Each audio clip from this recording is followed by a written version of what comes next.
Écrivain qui nous conte des histoires d'amour tumultueuses et passionnelles, parfois même impossibles. Il est difficile de rester insensible à chacun de ces mots choisis, aussi percutants et poignants soient-ils.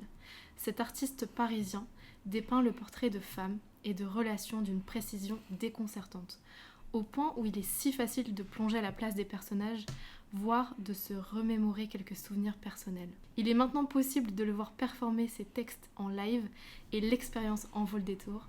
Junaï, bienvenue sur le podcast Couleur Passion. Waouh, merci beaucoup. Je m'attendais pas du tout à cette description. C'est Surprise. Incroyable, vraiment. Ça me fait super plaisir d'être là, Bonnie. Comment tu vas ? Ça va super. Et toi ? Très bien. Je suis ravie Super. de t'accueillir ici, sur mon podcast. Très bien.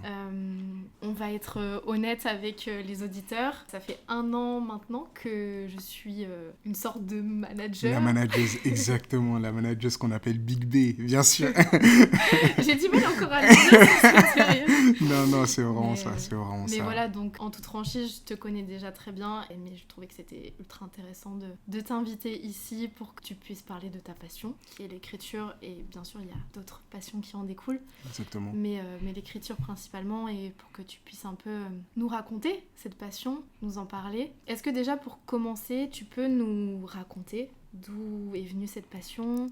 Quand est-ce que ça a commencé ? Pourquoi ? Est-ce qu'il y a une histoire en particulier qui a fait que... Bien sûr. Alors, l'écriture, ça a commencé il y a à peu près 8 ans. Je viens d'avoir mon bac et je sors d'une relation, on va dire, tumultueuse, une relation au lycée, en fait, tout simplement, avec plein de passion, de rebondissements, de l'amour, de la haine, et voilà. Et je me dis qu'en fait, en sortie de cette année, je me dis que c'était une bonne occasion de faire un bilan sur tout ce qui se passe, sur ce que je ressens et sur les erreurs que j'ai commises. Et donc, je me mets à écrire, seul dans ma chambre, voilà, vraiment... bout de papier, stylo, et je commence à écrire dessus, je commence à écrire sur les regrets que j'ai, sur les espoirs pour la suite. Et ces écrits me permettent d'avoir une petite capsule temporelle en me disant, en fait, si je reviens dessus des années plus tard, je vais me remémorer dans quel mood j'étais et surtout quelle erreur j'ai fait et ce qu'il ne faut pas refaire, en fait, tout simplement. Je commence mes premiers écrits et ça devient rapidement une passion parce que ça devient un exutoire. Moi qui m'exprime pas beaucoup pas sur ce que je ressens, mais sur mes expériences personnelles dans un premier temps, c'est là où en fait j'ai l'occasion de le faire. Je vois directement que j'adore ça, que ça me fait extrêmement du bien. Mais dans un premier temps, je veux absolument pas le partager. Donc je fais 8 écrits que je mets dans des lettres et que je colle sur les murs de ma chambre et j'interdis ma mère de les lire. Et donc elle me trouve un peu fou et je me dis voilà, genre ça c'est 8 étapes, 8 choses et je vais revenir dessus. Pour l'instant, je les ai toujours pas relus, mais il faut que je le fasse. Mais voilà, l'écriture commence comme ça pour expier, on va dire, mes péchés d'amoureux au lycée, quoi. Ouais, c'est ça. Ensuite, j'ai un petit déclic parce que la relation qui suit, j'ai un beau-père de l'époque à qui je lis un de mes textes et qui me dit en fait c'est super cool ce que tu fais mais il faudrait que tu parles un peu plus de toi parce que moi j'avais l'habitude, hormis ces 8 textes que j'avais fait au début, de parler d'histoires complètement inventées, d'inspiration, d'autres vies et autres. Il m'a dit en fait ça sera beaucoup plus poignant si tu parlais de toi et vraiment de retracer, on va dire, cette vie sentimentale tumultueuse en tout cas, c'est comme ça que tu nous la vends. Ça serait beaucoup plus poignant si tu arrivais à parler de toi et dans un premier temps je réfute un peu l'idée et je me dis que non, que les lecteurs ne vont pas être, on va dire, hyper intéressés par ma vie personnelle. Pendant 4-5 premières années, je réfute totalement l'idée et je continue en fait sur mes créations de personnages, sur mes histoires inventées. Je vais même jusqu'à créer un collectif qui s'appelle La Vie en Rose. C'est des personnes avec qui je bosse mais qui me permettent aussi de mettre en lumière ces personnages-là parce qu'on fait un peu d'acting et autres. À la suite de ces 5 années, j'ai cette idée qui me revient dans la tête. Il me dit, gros, il faut absolument que tu parles de toi. Et c'est là où je fais un reboot totalement. Je crée le compte Junaï Luxure et je commence avec ce projet qui s'appelle No More Luxure pour faire la scission entre les histoires fictives et les histoires réelles. Okay. Donc voilà, c'est comme ça que ça commence. C'était quoi les peurs que tu avais avant de publier ces premiers textes sur les réseaux sociaux ? Les peurs que j'avais, c'était l'objet de mes récits, en fait, que ces personnes-là se reconnaissent dans mes écrits et qui me replongent en fait dans ces histoires-là en me posant plein de questions parce que comme je dis, dans mes relations, j'ai pas eu vraiment l'occasion vraiment de m'exprimer. J'avais peur que ces personnes tombent sur ces textes et me disent, mais en fait, voilà ce que tu ressens, moi j'ai jamais su ça, voilà, tout simplement, et est-ce que tu peux me reparler de ça ?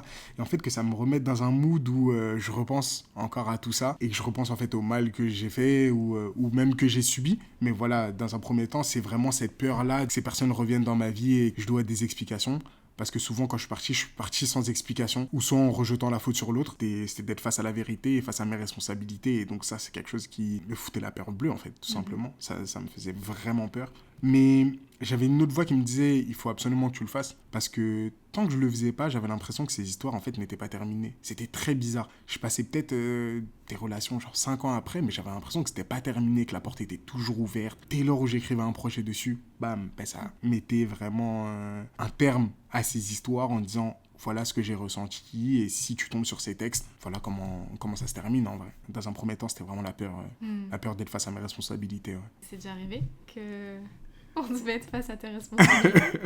C'est déjà arrivé, mais la personne, en un regard, m'a fait comprendre quelque chose. Lors de ma première scène que je fais, je parle d'une histoire dans mon projet L'amour, d'une personne que j'avais rencontrée par le passé.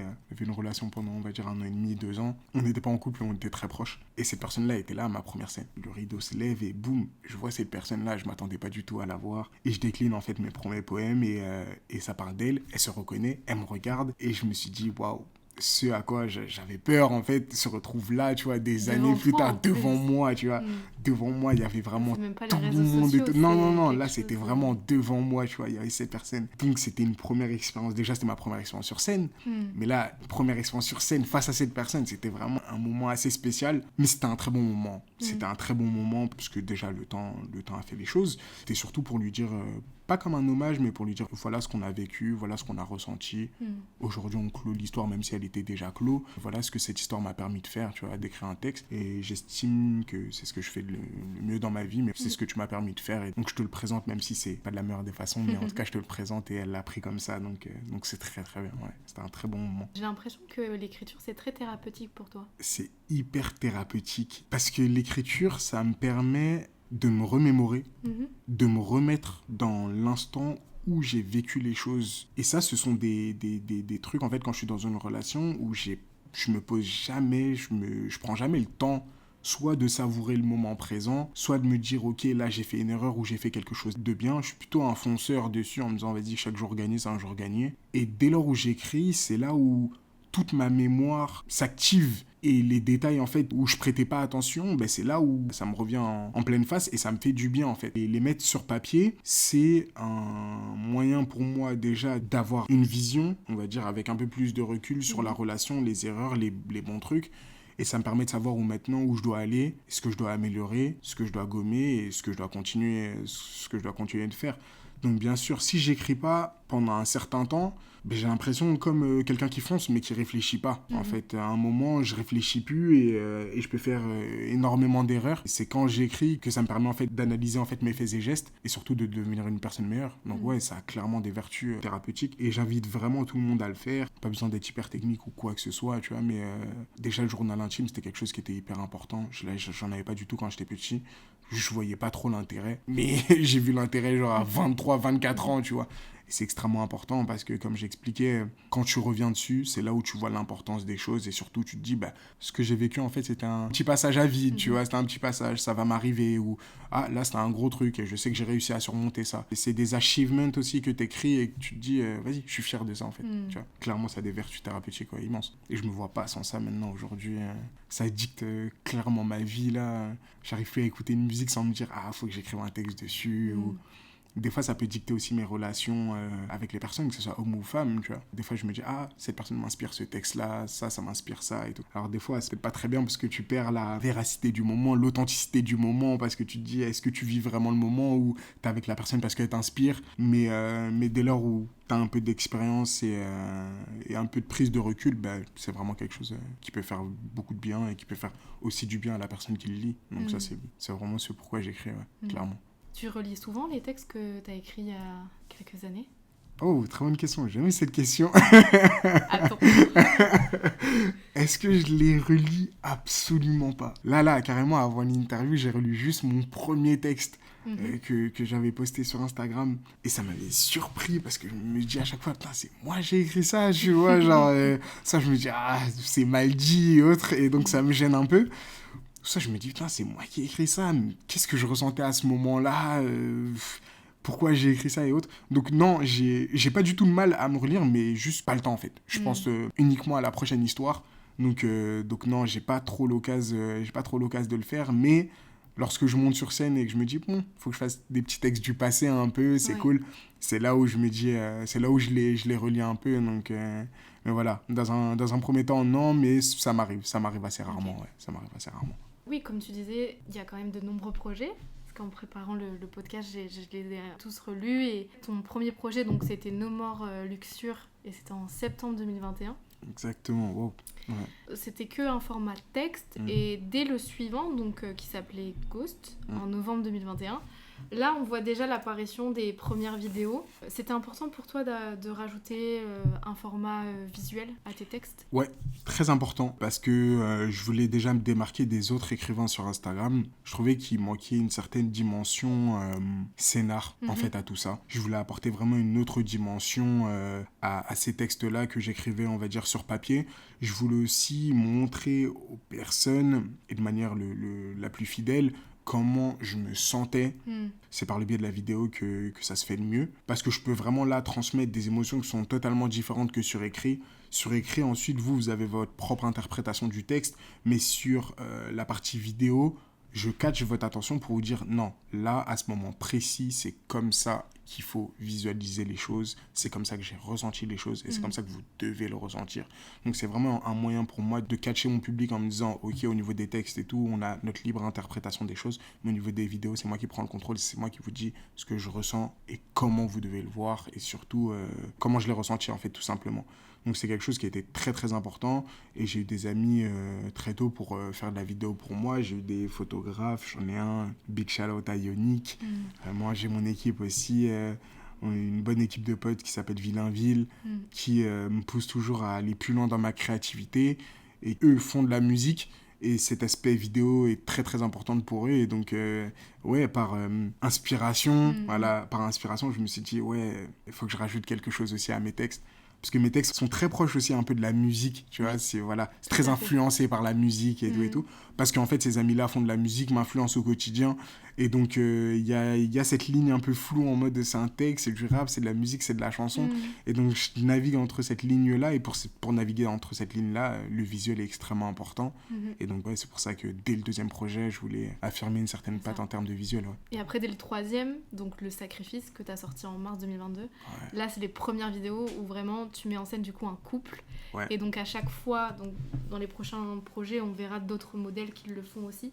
Mais à chaque fois, du coup, il y a une nouvelle modèle qui incarne du coup le personnage féminin. Exactement. Pourquoi ? Parce qu'en fait, Junaï Luxure, ça retrace en fait les relations amoureuses que j'ai eues. Relations amoureuses, relations même plus légères que j'ai eues avec la gente féminine. Et donc, du coup, Le Sacrifice, c'était un projet extrêmement important parce que ça décrivait une relation extrêmement importante pour moi. C'est une relation qui a duré 3 ans. C'est cette personne en fait qui m'a permis d'écrire. C'est cette personne qui m'a donné les clés de l'écriture, qui m'a appris à écrire, qui m'a vraiment enseigné énormément de choses sur cet art-là. Et c'est une relation en fait qui a marqué ma vie, qui fait l'homme que je suis maintenant. Et arrivé à son chapitre, qui s'appelle Le Sacrifice, j'avais énormément de pression, pas par rapport au public ou quoi que ce soit, mais parce que je devais retracer fidèlement ce qui s'était passé sous mon prisme. Je voulais pas avoir ce truc-là de je vais être totalement objectif en disant tout ce qui s'est passé ou autre. Non, je voulais vraiment que ça soit influencé par ma vision, que je montre ma vision des choses et ma vision de cette relation-là. Et donc là, en termes de visuel, ça a été totalement différent. Là, j'ai montré le couple, j'ai fait comme si on était ensemble et autres. Et donc ce projet-là marque un vrai tournant. Un vrai tournant sur mon compte, en termes de moyens et autres, parce que sur ce projet-là, il fallait vraiment mettre le paquet. L'histoire me tenait trop à cœur pour bâcler ça. Comment ça se passe, tes réalisations ? Est-ce que c'est toi qui écris un certain scénario, t'imagines des plans ? Est-ce que tu t'aides de réalisateurs ou est-ce que tu gardes quand même la main sur ça ? Ouais, sur tout ce qui est réalisation, production, texte, j'ai la main sur tout. Vraiment, j'ai la main sur tout. Comme on parle de ma vie, je suis extrêmement difficile sur ce que je dois montrer et autres. Mais, par exemple, sur le projet Le Sacrifice, J'ai travaillé du coup avec mon ami Yannick qui là vraiment me permettait de mettre un cadre sur ce qui était possible ou pas de montrer à l'écran avec les moyens qu'on avait. Mais en termes d'idées, en termes de rythme, en termes de montage, c'est moi qui ai fait le montage directement. J'ai vraiment la main mise totale sur l'histoire que je veux raconter et comment je veux la raconter. C'est extrêmement important parce que c'est ça qui permet d'avoir une certaine authenticité au niveau de l'œuvre. Vu qu'on parle de ma vie, les photographes, les personnes avec qui je bosse vont me permettre d'avoir un cadre, de me dire est-ce que c'est possible ou pas de le faire. Mais ensuite, je dois avoir cette totale liberté-là de créer et de diriger l'histoire parce que moi seul sais où ça va. Donc, et c'est pour ça que c'est extrêmement important pour moi de garder la main dessus parce que même quand je bosse avec un photographe ou autre, je lui dis pas tout de suite où l'histoire va aller, comment ça va se terminer et autres parce que j'ai besoin de voir en fait lui aussi comment il voit les choses, mais c'est aussi pour garder la main mise en fait sur cette histoire et comment je dois la montrer. Donc voilà, ouais. Oui, c'est important pour toi d'avoir vraiment le contrôle sur la réalisation de ton projet, que ça soit de l'écriture au post final. Exactement, sur les réseaux sociaux. ouais. Jusqu'au post final sur les réseaux sociaux parce que il y a la musique aussi qui rentre en jeu, j'ai tout de suite de la musique qui rentre en tête, j'ai les tableaux, j'ai des images, je fonctionne beaucoup par flash. Donc en fait, au niveau de ces flashs-là, c'est vraiment moi ce que je vis, ce que je ressens. Donc comme c'est que des flashs, le photographe doit vite comprendre ce que je raconte et ce que je ressens et qui retrace fidèlement mon ressenti par rapport à ça. Mais voilà, comme ça reste mon ressenti, c'est moi qui garde le contrôle dessus. Et en parlant de tournant, récemment, il y a eu un gros tournant dans tes projets. Avec du coup la sortie de ton dernier projet Agapé en mars dernier et qui continue à sortir chaque semaine. Exactement, ouais, tous les dimanches. Les images de ce projet-là ont été tournées non pas en région parisienne mais dans un autre pays. Exactement, en Italie, ouais, exactement. Pourquoi ce choix ? Pourquoi Rome ? Pourquoi l'Italie ? Pourquoi maintenant ? Enfin, pourquoi ce projet-là ? Pourquoi ce projet ? Agapé, c'est le plus grand projet de ma vie en termes d'écriture. Oui. C'est le projet le plus abouti, c'est le projet auquel je suis le plus fier et autres. C'est vraiment le plus gros projet en fait que j'ai fait, mais c'était totalement par hasard. Le projet qui était juste avant, qui s'appelle Samedi, le jour parfait pour s'aimer, et la personne qui apparaît, Océane, big shout out à Océane, la personne qui apparaît, Océane, n'apparaît pas comme ça. Parce qu'elle apparaît déjà 1 an avant sur un texte qui s'appelle Mon amour nous sépare. On collabore ensemble et elle m'envoie cette photo-là. Je tombe dessus sur Instagram et je suis directement subjugué par le regard et sur ce que la photo raconte. Ouais, voilà. Et je lui envoie un DM vraiment comme un fou en disant « cette photo-là, elle est incroyable. J'ai créé un projet, il me la faut absolument. Vraiment. » Et je lui pitch le projet. Je me suis dit 9 chances sur 10, je vais me manger un refus. Et là, elle me dit, ouais, pas de problème.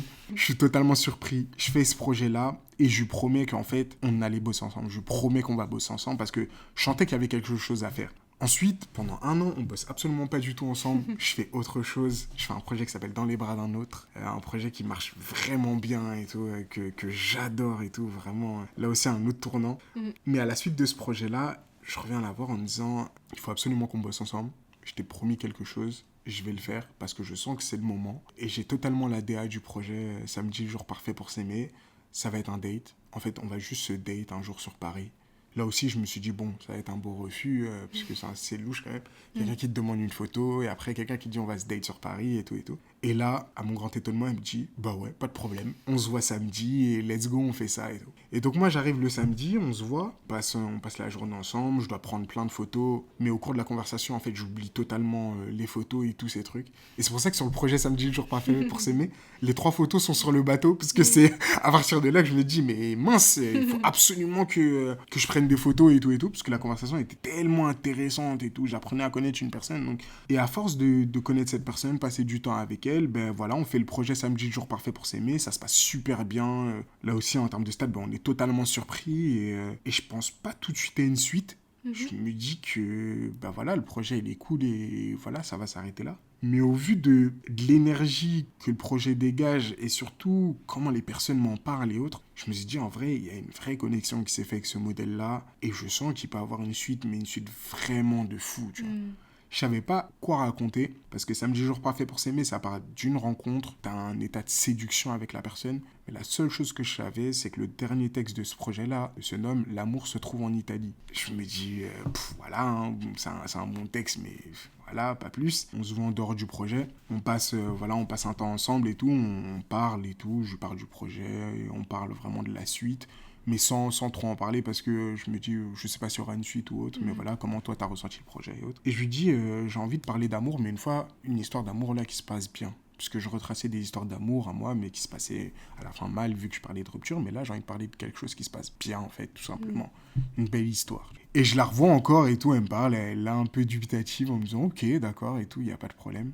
Et elle me dit, en termes d'amour et tout, j'ai lu un truc genre sur la mythologie grecque, sur les formes d'amour. Et je lui dis, comment ça? Et on y vient. Et elle me dit, je vais t'en décrire une, et il y a l'amour agapé. Et donc là, elle me fait la description de ce que c'est. Le plus haut niveau dans l'amour, c'est vraiment le fait d'aimer pour aimer, comme aimer la vérité, ou l'amour que tu peux accorder à Dieu et autres.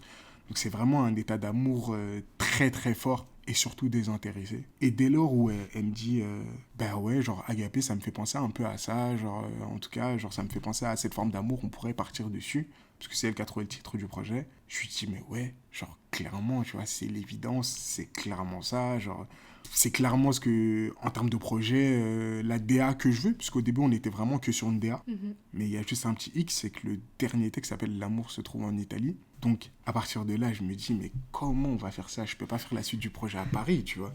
Je dis, mais là, je suis totalement coincé. Je dis, vraiment, je me sens coincé. Je me dis, mais là, non, on peut pas faire ça. Et tout simplement, là, on est dans un cadre de questions, donc tu me poses des questions, mais je te parle à toi. Et tu me dis, mais en fait, il faut y aller. Tout simplement. Genre, on va tout simplement y aller. Et donc là, je prends du temps pour emmagasiner le truc. Et en fait, je me retrouve à me dire, ouais, il faut absolument qu'on y aille. Il faut qu'on aille à Rome. Là-bas, la DA du projet, il faut qu'elle se passe à Rome. Et boum, nous voilà réserver les billets et tout. Partir à Rome avec une personne que je ne connais absolument pas. Vraiment, il faut le dire, que je ne connais absolument pas. Mais que je ressens beaucoup parce que je ressens son énergie, je ressens son truc. Et il se passe quelque chose. Il y a une connexion, en fait. Il y a une connexion vraiment qui est extrêmement forte dès le début. Et on se retrouve en Italie. On fait ce fameux projet. Et ce qui devait être une DA, le projet Agapé, se retrouve vraiment dans le ressenti. Genre vraiment ce qu'on ressent l'un envers l'autre. Tu vois, cet amour-là vraiment désintéressé, cet amour-là Agapé. C'est là où on fait le projet et voilà, je prends la meilleure photographe qui soit, je prends Big P en lui disant, ben là en fait ça va être simple, je veux un vlog en fait tout simplement. Ouais.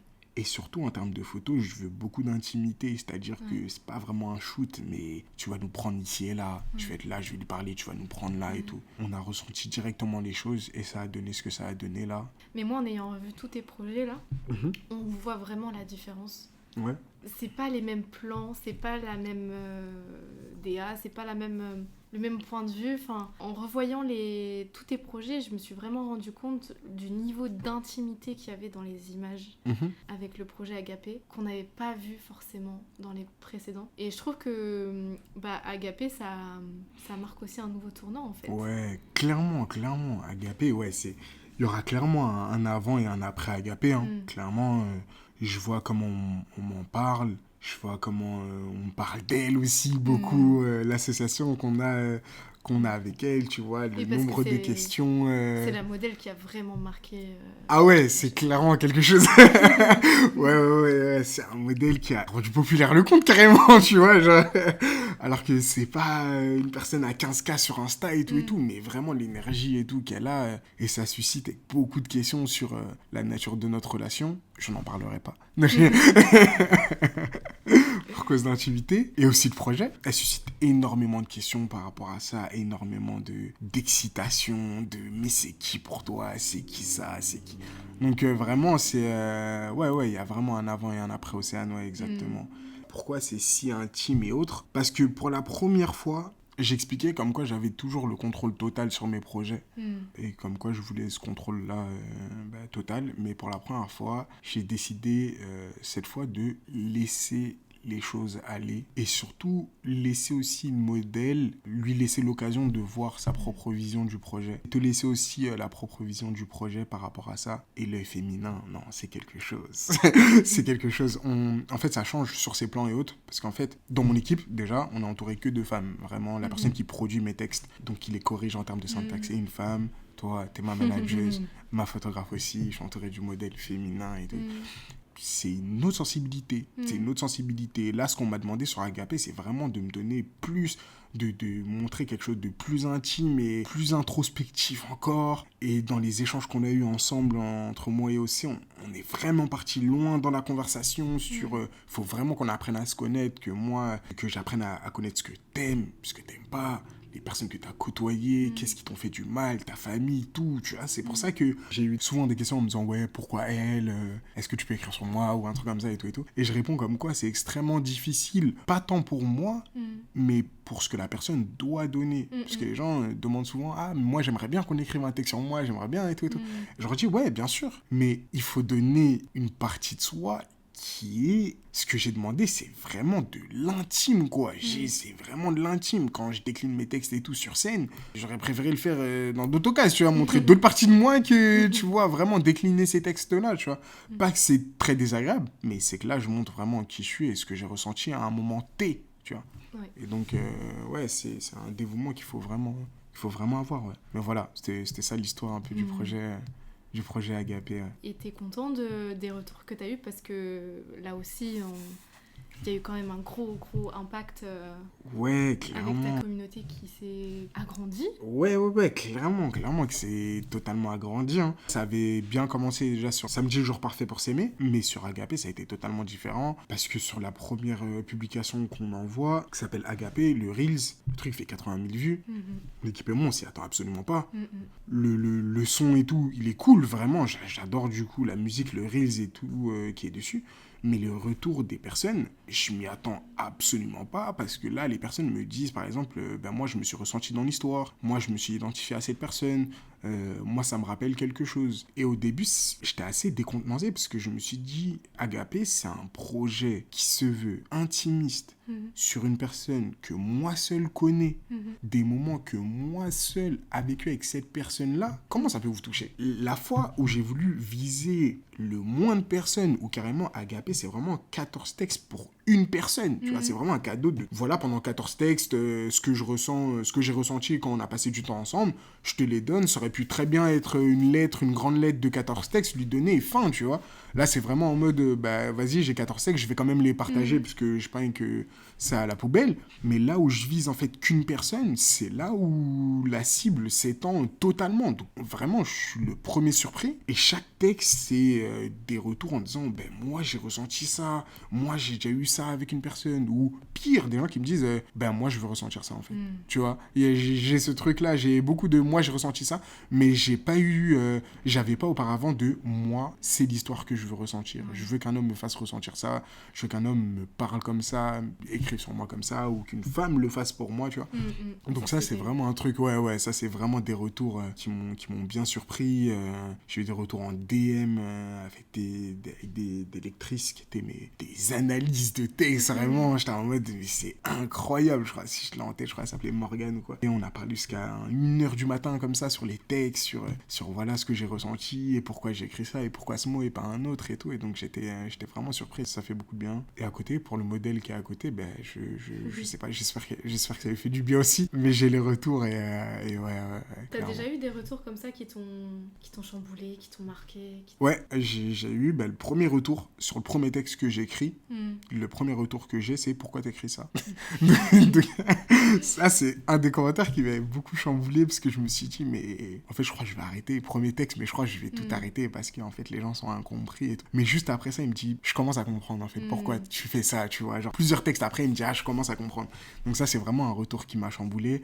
Comme je t'expliquais, genre les DM, le DM de cette femme qui m'expliquait du coup ce texte-là, qui théorisait carrément par rapport à ça. Donc ça m'a beaucoup chamboulé aussi. J'avais eu un retour aussi d'une personne, j'avais écrit un texte sur une femme une fois, parce que j'ai écrit 3 fois sur une femme, pour une personne en fait, je l'ai fait que 3 fois. Et une des fois, sur un texte qui s'appelle Amour d'Orient, j'ai peut-être la tante de cette personne qui m'a dit genre merci, tu vois, merci pour le texte et tout, ce que t'as fait et tout, c'était incroyable. Donc ouais, ça, wow. J'ai eu certains retours ouais, qui m'ont assez chamboulé.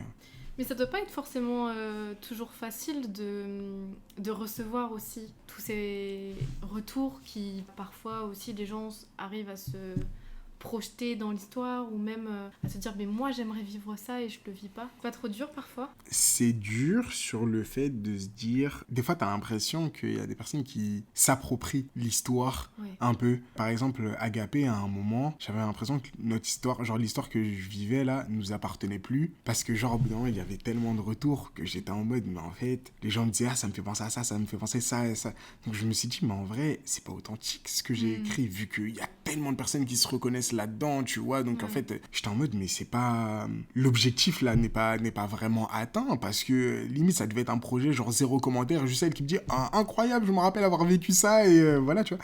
Mais donc du coup dans un premier temps ouais c'était extrêmement difficile d'être face à ces retours, parce que quand ça arrive d'un coup on n'est pas forcément prêt à ça. Moi je sais que je faisais pas tant de réactions que ça, les gens aimaient, mais c'était plutôt en DM, c'était plutôt un petit succès vraiment d'estime, des gens qui lisaient, qui me disaient vas-y c'était bien, tu vois. Là, avoir une petite partie, on va dire, du grand public, moi, faire des 60 commentaires, c'était impossible, vraiment. Je suis vraiment pas habile de pour au niveau de mes relations, parce que comme j'expliquais, moi, je suis juste là pour expier mes péchés, dire ce que j'ai fait, ne pas revenir dessus, et voilà, tu vois. Donc, ouais, face à ce retour-là, au début, t'es un peu perdu. Je me suis dit, oh, mais qu'est-ce qui se passe?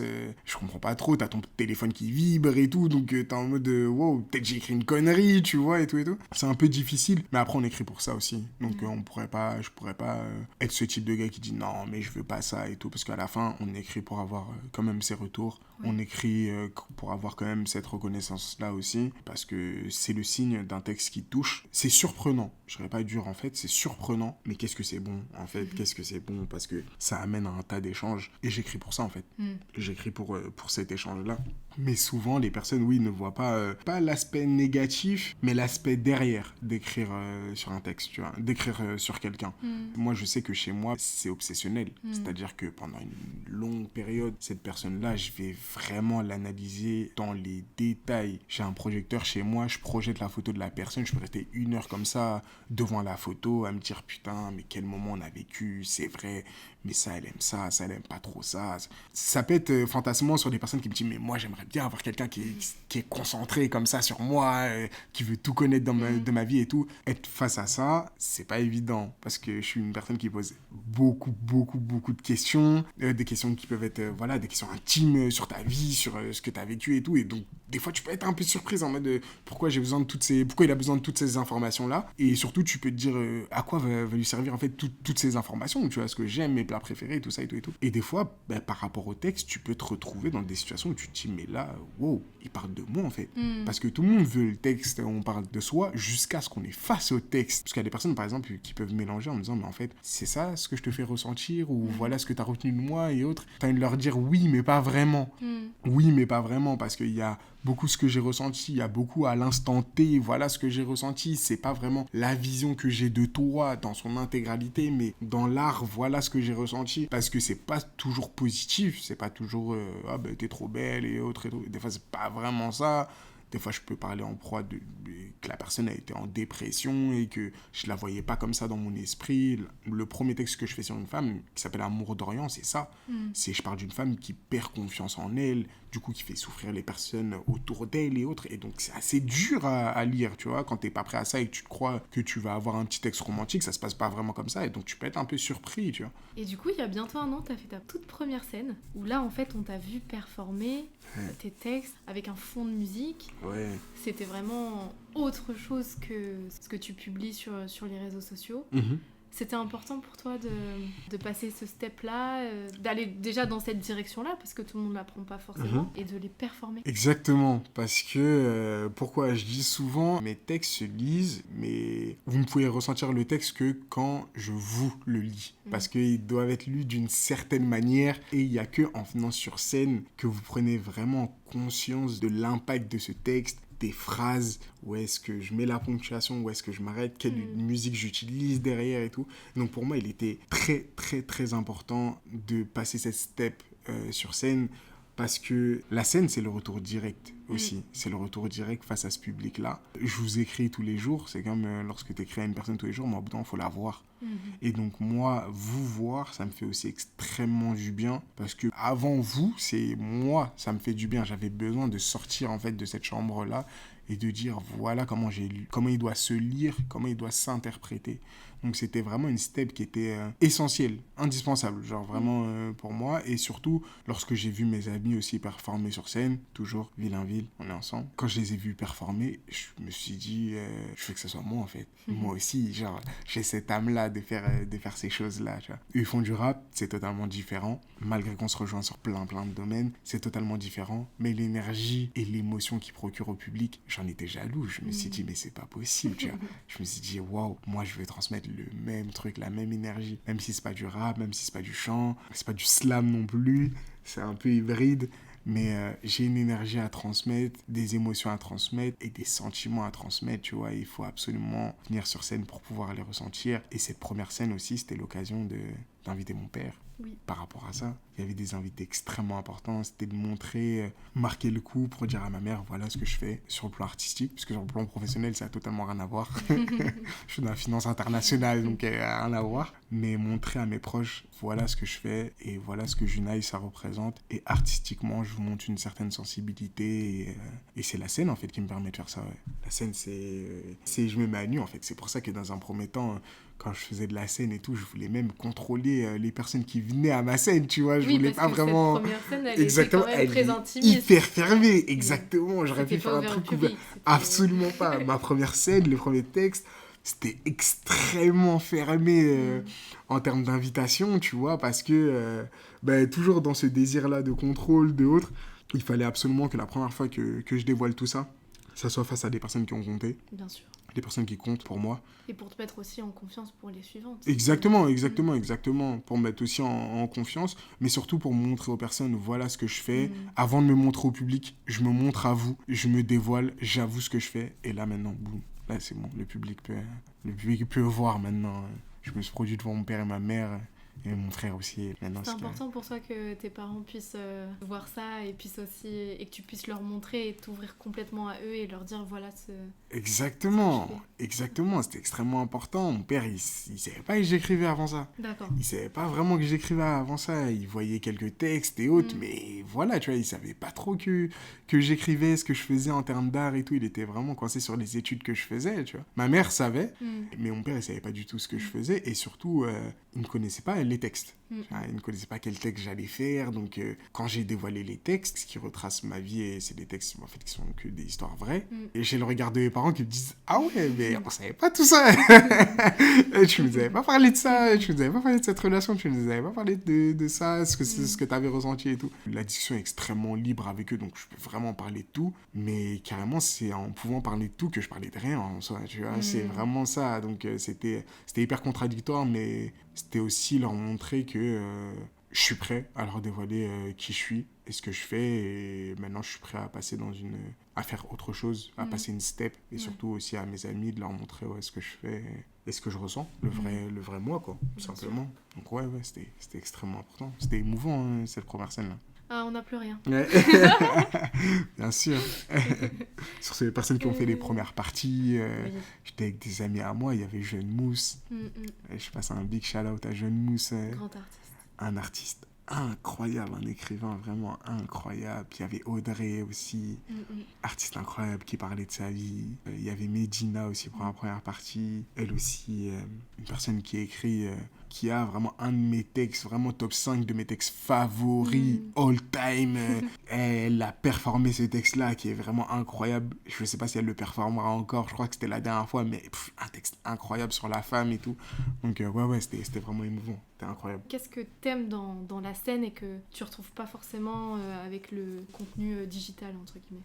Ce que j'adore avec la scène, c'est l'impact de la musique. À travers le digital, la musique a un impact, mais c'est moindre parce que je la mets juste en fond et vous pouvez lire en fait ce texte-là. Je vous dis juste que ce texte-là doit se lire sur cette musique-là, donc à un certain rythme et autres. Mais sur scène, plus que de vous raconter des textes, à travers l'ordre des textes que je fais et de la musique, c'est vraiment genre un voyage. On part vraiment en balade. C'est-à-dire sur scène, au début, j'ai toute une partie où je parle de Monaco et autres. Donc la musique te fait vraiment voyager en mode Côte d'Azur, tout ça. Ambiance feu, très, très jazzy. Ensuite, mon set partait sur un projet qui s'appelle Éphémère. Et donc là, on partait sur une ambiance assez érotique.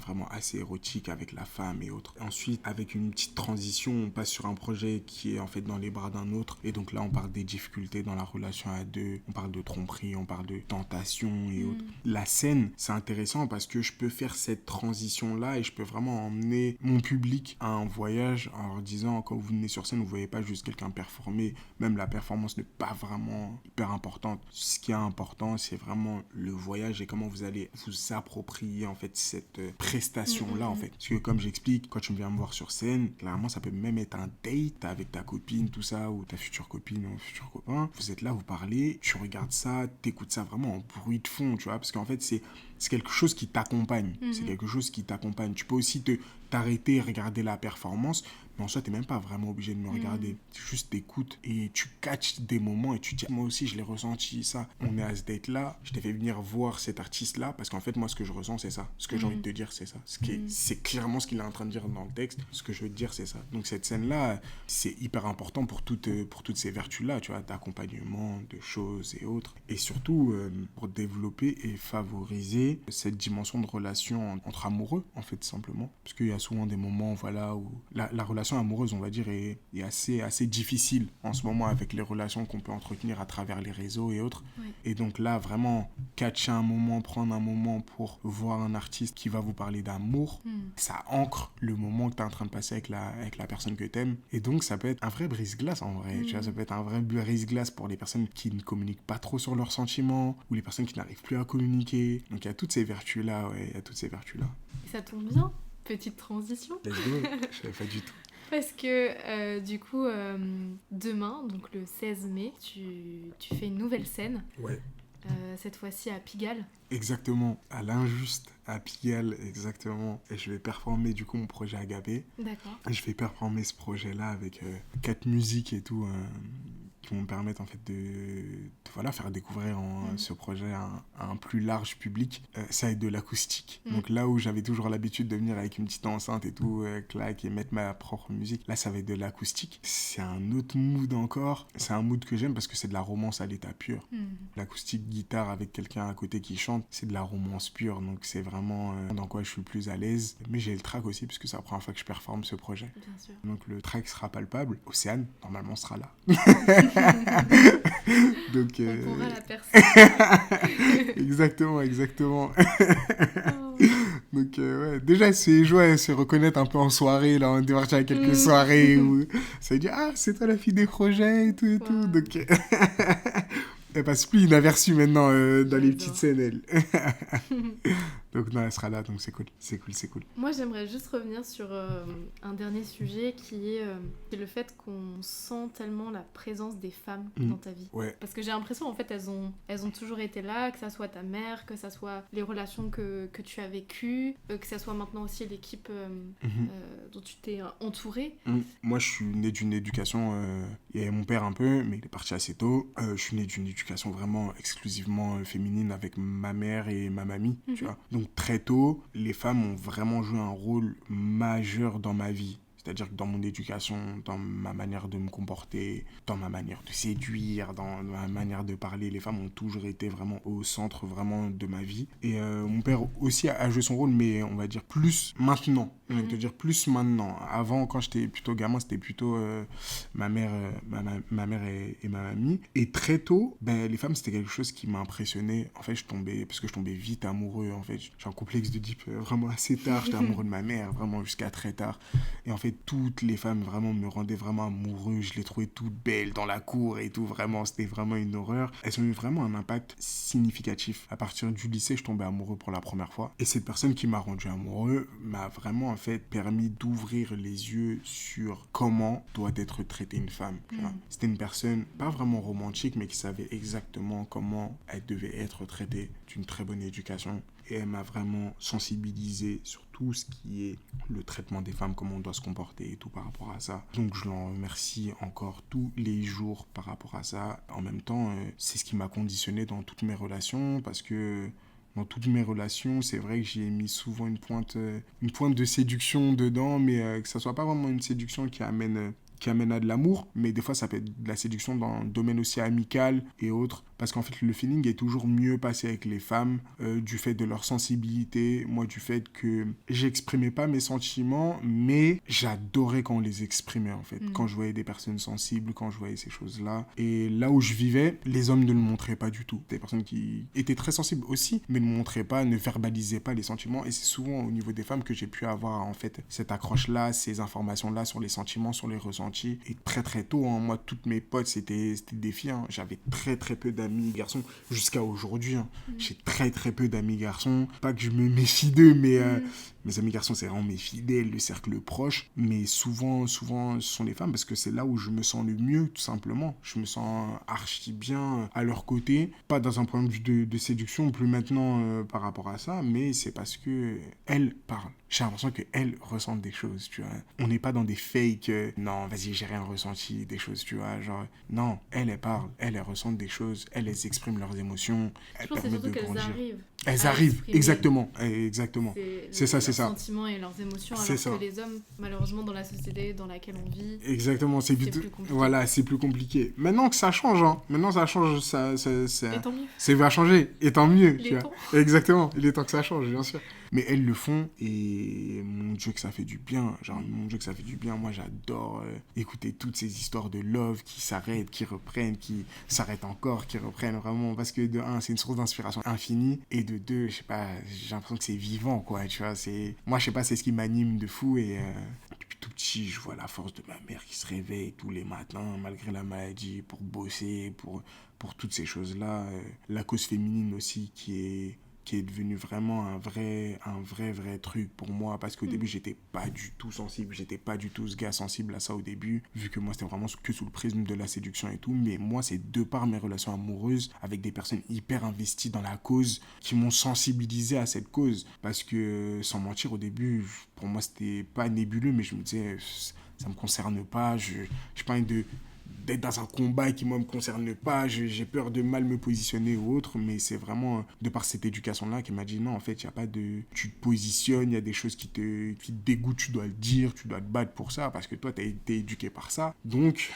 t'es vraiment touché par ça, tu vois, t'es vraiment touché par ces causes-là, donc c'est vraiment quelque chose qui est important et quelque chose pour lequel je me bats, parce que à travers toutes ces relations d'amour et autres, on ressent un certain respect à chaque fois, comment j'en parle de ça. Mais le respect, ça veut pas dire forcément je place la femme sur un piédestal par rapport aux hommes pour dire ouais, on est des mauvaises personnes et tout. Absolument pas. Mais c'est un respect sur les mots que je vais employer, un respect sur comment je vais décrire une situation, que ça soit sentimentale ou même érotique. Demain, je fais un texte hyper érotique. Ça aura une vocation purement érotique. Il n'y aura pas de trucs dégradants. Tu vois. Ça a dicté ma vie pendant combien d'années? Et encore aujourd'hui, ça dicte ma vie. Vraiment, ça a dicté ma vie. Et ça se sent, hein. Ouais, vraiment? Ça se sent, ouais. Ok, dans quoi, par exemple Dans tes textes, et puis même le fait... ton entourage, on le sent qu'il est quand même assez féminin, et que... Et même toi, en dehors des...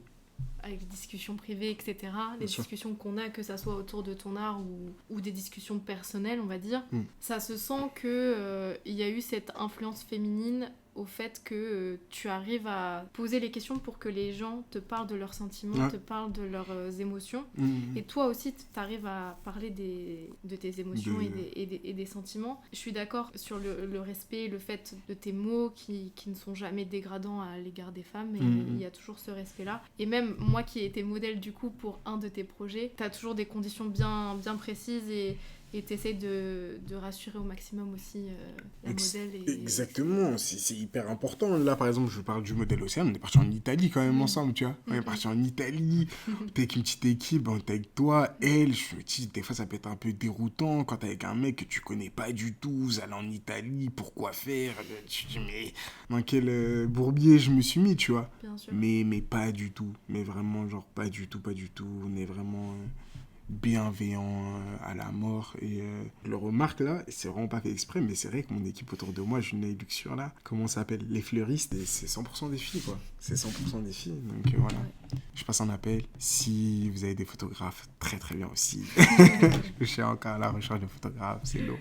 N'hésitez pas. N'hésitez vraiment pas. Qu'est-ce que tu dirais aux personnes qui n'ont pas de passion et qui sont un peu complexées dans cette société, où ce qui est chouette, mais on a l'impression que tout le monde a un peu une passion, une vocation. Qu'est-ce que tu dirais toi à ces personnes qui n'ont pas de passion et qui se sentent frustrées par ça? Dans un premier temps, n'ayez pas peur, parce qu'une passion, c'est quelque chose qui peut naître vraiment tardivement.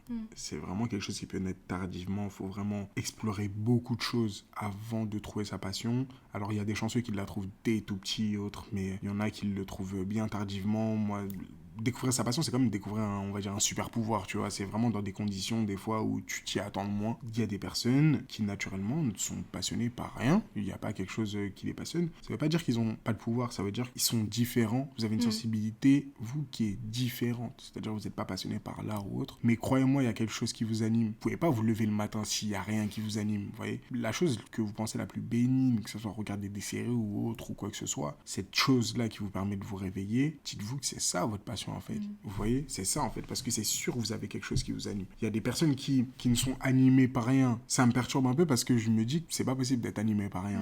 Vous aimez forcément quelque chose. Alors il y a des personnes qui ne sont pas passionnées mais qui aiment beaucoup de choses, tu vois, qui aiment beaucoup de choses diverses et variées. C'est pas une passion, mais ça fait de vous des personnes hyper versatiles qui peuvent parler de plein de sujets. C'est vrai qu'on est dans une société où la passion c'est devenu un peu comme une carte de visite. Ouais, moi je suis passionné par ça et autres, mais vous êtes pas vraiment obligé d'être passionné par quelque chose, surtout pour faire quelque chose de bien, vraiment. La seule chose que vous avez besoin, c'est d'y mettre de la sincérité, c'est tout. Moi, je suis pas passionné de musique en soi, j'aime bien ça, mais je suis pas passionné. Mais si j'en fais, je dois y mettre de la sincérité, en fait. Et donc, c'est tout simplement ça. On n'est pas obligé d'être passionné par quelque chose, on est dans une société où, voilà, où vous avez l'impression que tout le monde est passionné par quelque chose, mais déjà, dans un premier temps, non. Il y a plein de gens qui sont comme vous. Be yourself, restez vous-même, vous aimez plein de choses, vous êtes versatile, vous pouvez développer plein de skills aussi. La passion, c'est aussi beaucoup d'emmerdes. Vraiment, on n'en parle pas, mais la passion, c'est beaucoup d'emmerdes parce que c'est beaucoup d'investissements qui, il n'y a pas de retour, vraiment, à part pour certains élus. Donc, quand vous dites que vous n'avez pas de passion, des fois, ça peut être une petite chance. Parce que là, aujourd'hui, moi, je suis passionné par les textes, mais c'est des moyens. À chaque texte, là, on parle d'Italie, là, j'ai encore un autre projet où, voilà, j'ai encore d'autres trucs à réaliser. Voilà, il faut vraiment prendre conscience qu'une passion, c'est pas obligatoire. On peut mener une très belle vie sans ça, genre vraiment, on peut mener une très belle vie sans ça et prendre soin des siens et développer ce qu'on aime. Donc c'est pas une obligation d'avoir une passion, vraiment. Qu'est-ce que tu dirais à une personne qui a peur de se lancer et de partager ses textes, qui écrit depuis longtemps, mais qui a peut-être cette envie, mais la peur prend le dessus? Qu'est-ce que tu lui dirais? À cette personne qui a peur de dévoiler ses textes, prends ton temps. Prends vraiment ton temps pour pouvoir dévoiler ça. Si t'as peur, je te dirais même pour l'instant, ne le fais pas. Vraiment, le fais pas. Parce qu'en fait, présenter des textes, c'est vraiment se mettre à nu. Après, ça va dépendre de ce que tu écris, si c'est des choses sur toi ou pas.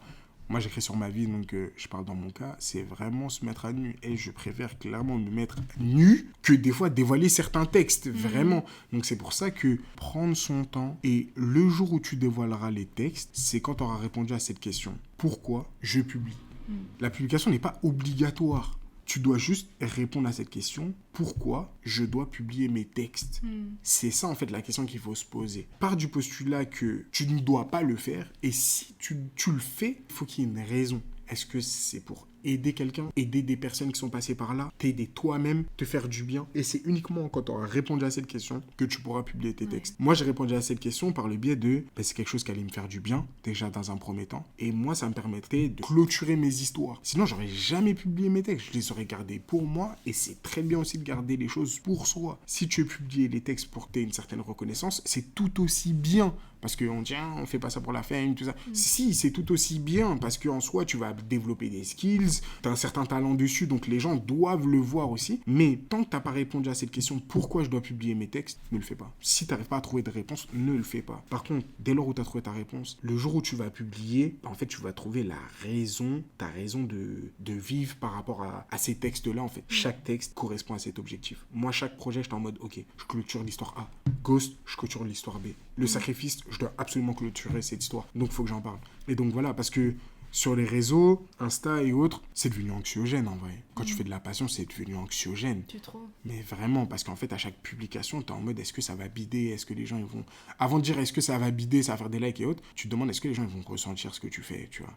Et il n'y a pas pire que. Même pas faire de likes, mais les gens te disent pourquoi t'as fait ça? T'as publié, mais pourquoi en fait? Si t'arrives pas à te répondre à cette propre question, c'est chaud de fou. Là, tu vas vraiment être dans le mal. Parce que si les gens vont te dire pourquoi t'as publié ce texte et que t'es pas en mesure de dire pourquoi t'as publié ce texte, ça va te dégoûter. Vraiment, t'auras l'impression de te mettre à nu face à une personne qui te juge en fait, tout simplement, tu vois. Mais dès lors où tu comprends pourquoi tu le fais, même s'il y a des critiques, même si c'est pas parfait, puisque au début, voilà, même là aujourd'hui, je suis pas satisfait de tout et tout, tu sais pourquoi tu le fais. Et à cette question, tu pourras répondre, voilà, moi je le fais parce que... Tu le fais. Pourquoi j'écris? C'est une très bonne question. J'ai l'impression de m'être perdu en chemin, c'est vrai. J'écrivais pour clôturer des histoires. Malheureusement, toutes les histoires sont clos maintenant. Mais en fait, là maintenant, c'est bon, je sais pourquoi. Je publie pour déjà rencontrer cette personne avec qui il allait avoir cette connexion sur les projets. Maintenant que je l'ai eu, on en parlait là en off. Genre, après Agapé, des fois, je me dis, mais ça se trouve, je vais arrêter de publier, tu vois, parce qu'il me faut une raison, il me faut une autre raison.